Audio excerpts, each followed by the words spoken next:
Hello my crafty friends! Today I am sharing 3 more paper pumpkin alternates using the April paper pumpkin kit.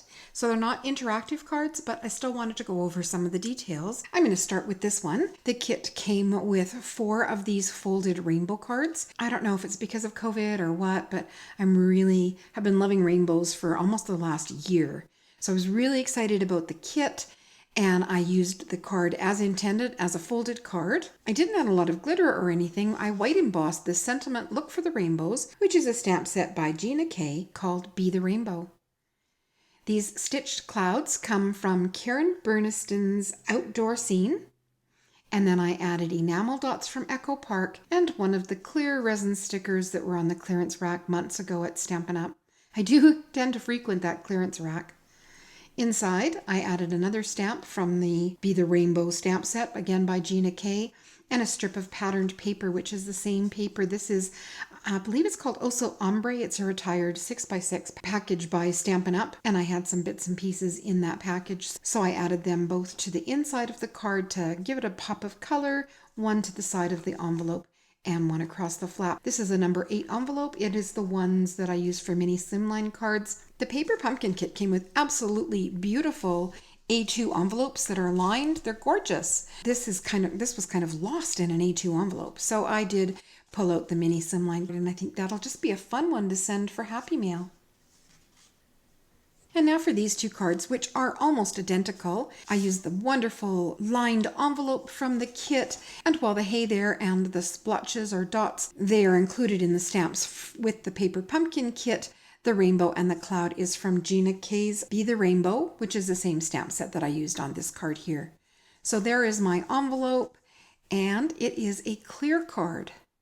Now I have to say this card was inspired by Alicia at Call Me Crafty Al. She had done the same idea, adding the rainbow to a clear card. We all do things a little differently, and we all have our likes and dislikes, and she has no problem with when you open it up or turning it over, seeing the tape runner on your card. That doesn't bother her at all. It would drive me crazy. I couldn't send out a card where you could see the adhesive showing on the back. So I cut the rainbow in half. So I had the front of the rainbow and I had the back of the rainbow. And I adhered it to the clear card base. Now for those I use 10mm clear report covers. I'm in Canada. I got them at Amazon. Alicia at Call Me Crafty Al, she has a couple of videos on them. She does a lot with clear cards, but the brand, etc. she uses was not available to me here in Canada. So I got these off of Amazon. They're nice and heavy, and you can see the cards stand really nicely for display. And I love using acetate on my cards. And so of course I was inspired by Alicia's cards. So I added the color part of the rainbow to the front of my clear card using just a tape runner. Tape runners work the best, I find, on acetate rather than wet glue, but I have to tell you it sticks like immediately. There is no wiggle room. Once it's on, it's on. So, took a little bit of care to get it on properly, and then I opened up and I added the back side of the rainbow card to the back, so the acetate is sandwiched in between those 2 layers. And then I had all of this clear cardstock below it, which I thought, oh, I liked the clouds that I used on this one. So I cut some more clouds and then decided to just go for it and did a whole cloud bank. So this die is actually a slimline die from Trinity Stamps. It comes in the Slimline Scenic Borders die set. And then again, these stitched clouds are by Karen Burniston in the Outdoor Scene. There's another one of the clear resin hearts, more of the Echo Park enamel dots. I used Stampin' Dimensionals and thin foam tape. This rectangle here, you can see it has a lovely embossed edge. That is from Karen Burniston's Slim Flaps and Frames. And the stamp Wishing You Every Shade of Happy, again, is from Gina K, the Be the Rainbow stamp set. I also added some Wink of Stella on this one. So where the colors separate, there is Wink of Stella, and at the bottom of all of the clouds. So then my card front was done, but when you opened it up, I didn't like seeing the adhesive from the clouds, and you could see the backs of the foam tape where I used it on these clouds. So I just cut another bank of clouds and adhered that down, trimming off any extra that I needed to. And so that finished off my card front. Inside, I used another piece of the Oso Ombre patterned paper here. The sun is also by Karen Burniston, and it is from the landscape scene. Now the landscape scene also has clouds very similar in size and shape, but they didn't have the stitched line. So that's why I also pulled out her outdoor scene so I could have the stitching on the clouds.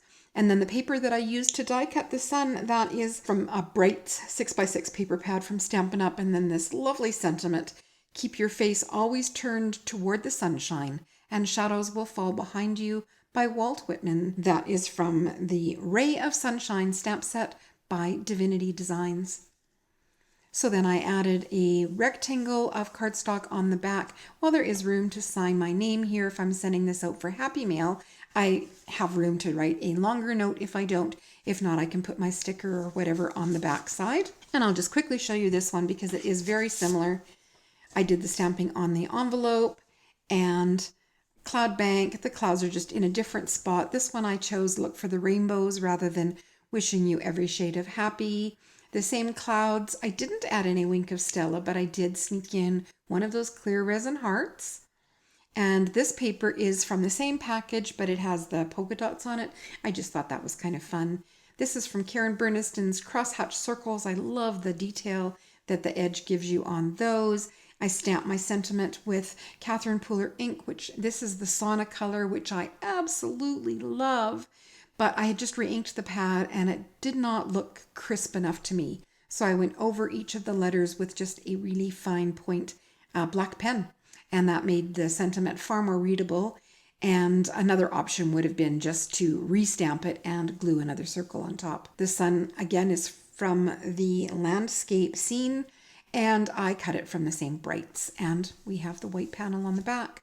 So there's still room to sign a name, but if I wanted to write a longer note, I can do it there. So there are my 3 alternate cards using the Paper Pumpkin kit. I still have 1 full sheet of stickers, 1 partial sheet of stickers, and a couple of popsicle shaped cards to make. While this kit came with enough supplies to make 12 cards, I'm going to get way more than that out of the kit.